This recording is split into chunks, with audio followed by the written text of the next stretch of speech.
तो आजकल हम लोग क्लास 9 साइंस के अंतर्गत पाठ 2 का अध्ययन कर रहे हैं और आज हम लोग वीडियो नंबर 1 पढ़ेंगे। मैं सुनील सर आपका बहुत बहुत स्वागत करता हूं। मेरे चैनल का सब्सक्राइब करिए। तो आइए शुरू करते हैं। पाठ का नाम है क्या हमारे आसपास के पदार्थ शुद्ध हैं? Is matter around us pure.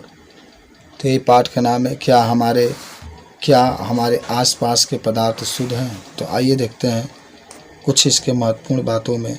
सबसे पहले आपकी एक बात होती है मिश्रण। खूब आराम से आप समझिए।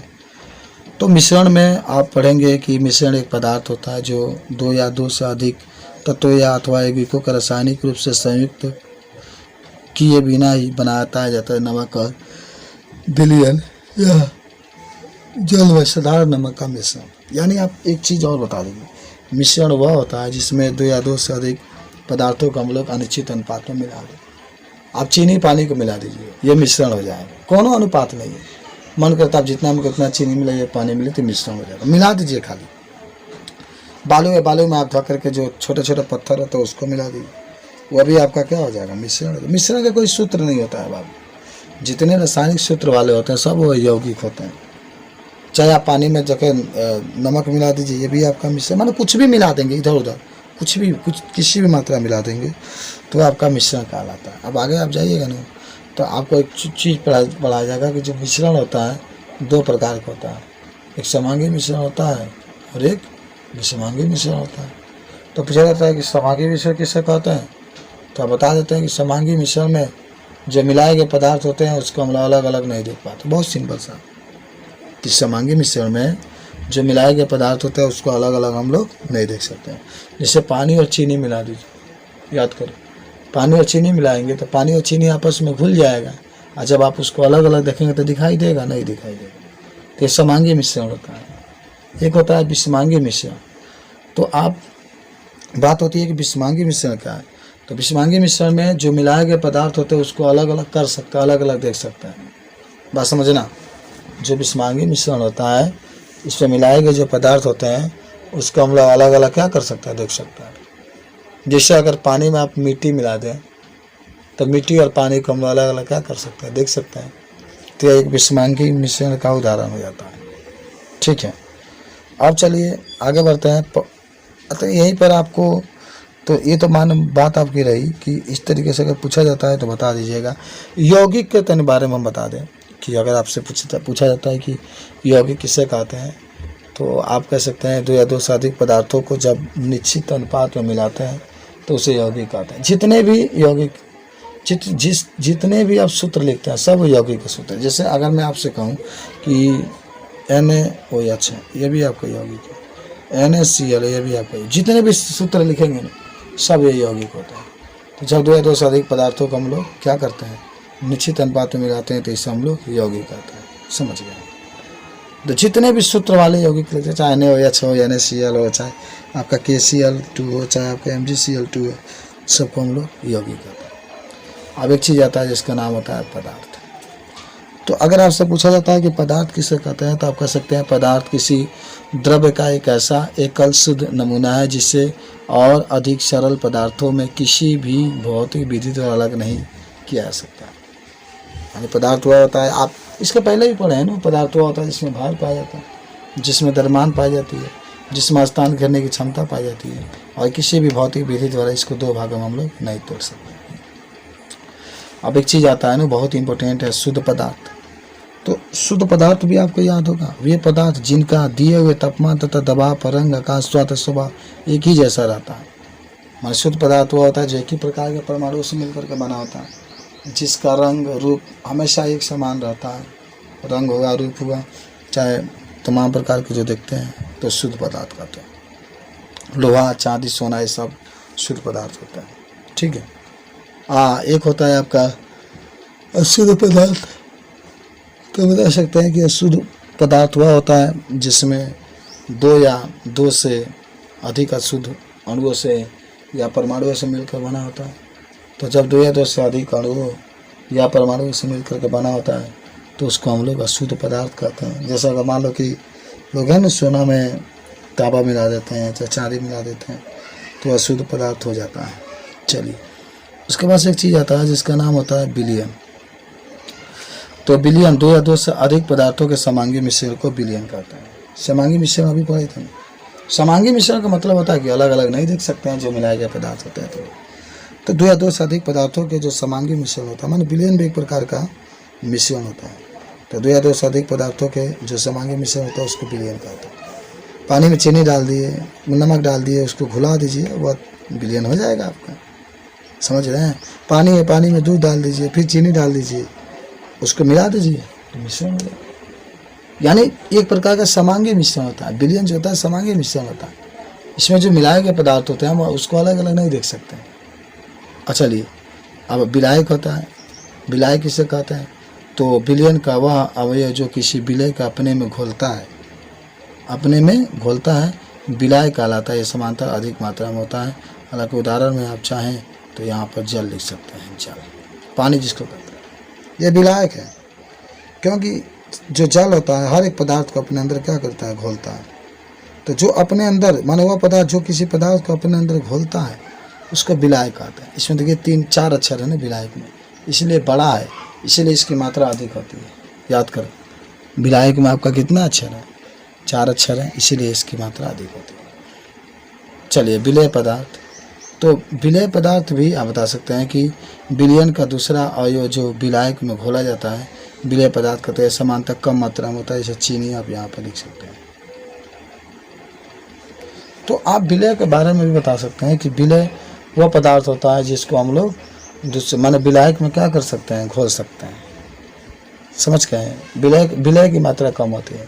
जैसे अगर आप शरबत बनाते हैं तो पानी तो विलायक हो जाएगा, तो चीनी तो आपको मिलाना पड़ेगा। तो जो आप पानी में चीनी मिलाएंगे तो चीनी की मात्रा कम होती है। जब चीनी की मात्रा कम होती है तो इससे चीनी को हम लोग क्या कहते हैं? विलय कहते हैं।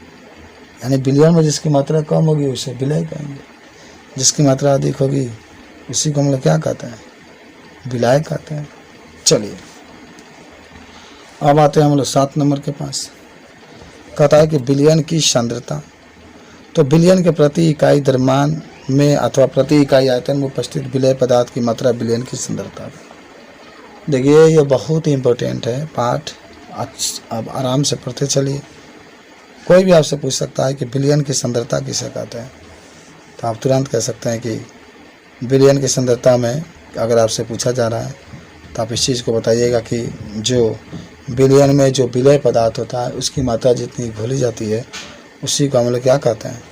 विलयन की सांद्रता कहते हैं। चलिए, अब आते हैं 8 नंबर पर, जिसका नाम होता है निलंबन। निलंबन किसे कहते हैं?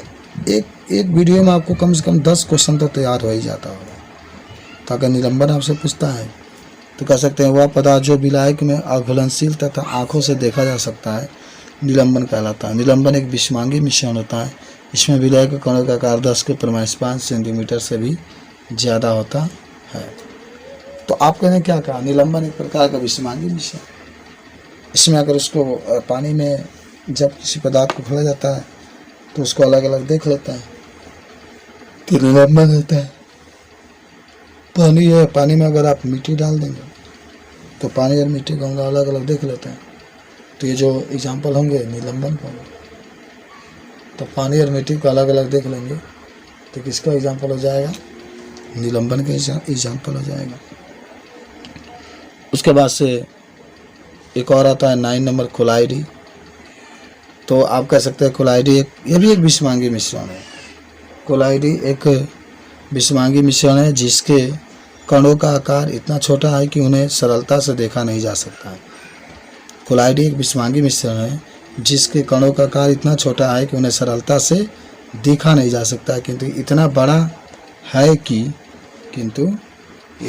है कि यह प्रकाश का फैलाव कर सकने में सक्षम होता है। यानी प्रकाश जब इसके ऊपर पड़ता है तो प्रकाश को किरणों को फैला सकता है। कोलाइडी उद्योगों में तथा दैनिक जीवन में महत्वपूर्ण होता है। विलय कणों की परिक्षिप्त प्रावस्था कहते हैं और विलायक जिसमें पूरी तरह से वितरित रहता है उसे परिक्षेपण माध्यम। तो यहाँ से एक चीज़ और आता है, दूध इसका एग्जाम्पल हो जाएगा। जो आपके कोलाइडी विलयन है या कोलाइडल है, इसका एग्जाम्पल आपका दूध होगा, क्योंकि ये दूध को फैला देता है। दूध जो होता है प्रकाश को फैला देता है। और देखिए एक बात यहाँ से दो चीज़ें और मिलती है। देखिए एक बात आया है परिक्षेपण माध्यम किसे कहते हैं। तो जो विलायक होता है ना, विलयन में जो विलायक होता है उसी को हम लोग परिक्षेपण माध्यम करते हैं। इसकी मात्रा अधिक होती है और विलय में और विलयन में विलय की जो मात्रा होती है कम होती है, इसको परिक्षिप्त प्रवस्था कहते हैं। एक और आता है टिंडल प्रभाव, 10वां नंबर है। तो टिंडल प्रभाव के बारे में ये पूछा जाता है, तो इसको ही बता सकते हैं कि जब किसी कोलाइडी विलयन में प्रकाश पुंज गुजारा जाता है तो प्रकाश प्रक्रियन के कारण उसका पथ आसानी से दिखाई देता है। इस प्रभाव को टिंडल प्रभाव कहते हैं। यानी जब कोई प्रकाश को किसी कोलाइडी विलयन से गुजारा जाता है और प्रकाश का पथ चमकीला दिखाई देता है तो इस घटना को हम लोग टिंडल प्रभाव कहते हैं। टिंडल प्रभाव के बाद एक चीज़ आता है जिसका नाम होता है एरोसॉल। तो वह कोलाइडी विलयन जिसमें परिक्षिप्ति प्रवस्था माध्यम द्रव और परिक्षिप्त प्रवस्था गैस होती है तो उसे एरोसॉल कहते हैं। चलो, यानी पानी में किसी गैस को आप डालते हैं, यानी जो परिक्षेपण माध्यम होगा वह द्रव होगा और जो परिक्षिप्त अवस्था होती है जो मिलाया जाता है वह गैस होता है, तो इसको एरोसॉल कहते हैं, जैसे कोहरा और बादल।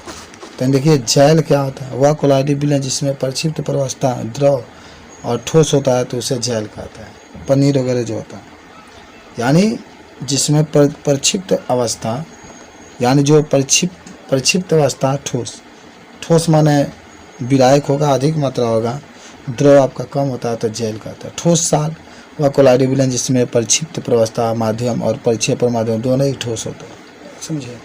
यानी जब ठोस को ठोस को मिलाते हैं, जैसे सोना में चांदी को मिलाते हैं, किसी को कहते हैं ठोस सॉल, रत्न या पत्थर हो जाएंगे। ये होता है अपकेंद्रण, जब किसी कोलाइडी को अत्यधिक वेग से घुमाया जाता है। जब किसी कोलाइडी को अत्यधिक वेग से घुमाया जाता है तो हल्के पदार्थ ऊपर या अधिक घनत्व वाले नीचे इकट्ठे हो जाते हैं, इसे अपकेंद्रण कहते हैं।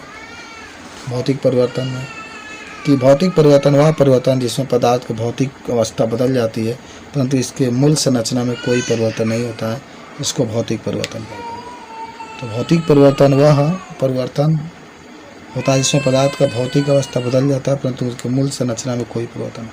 जैसे पेड़ों का बढ़ना, इसका भले भौतिक संरचना बदल जाता है लेकिन इसका गुण वही रहता है। जल का वाष्प बनना, यह भी भौतिक परिवर्तन है।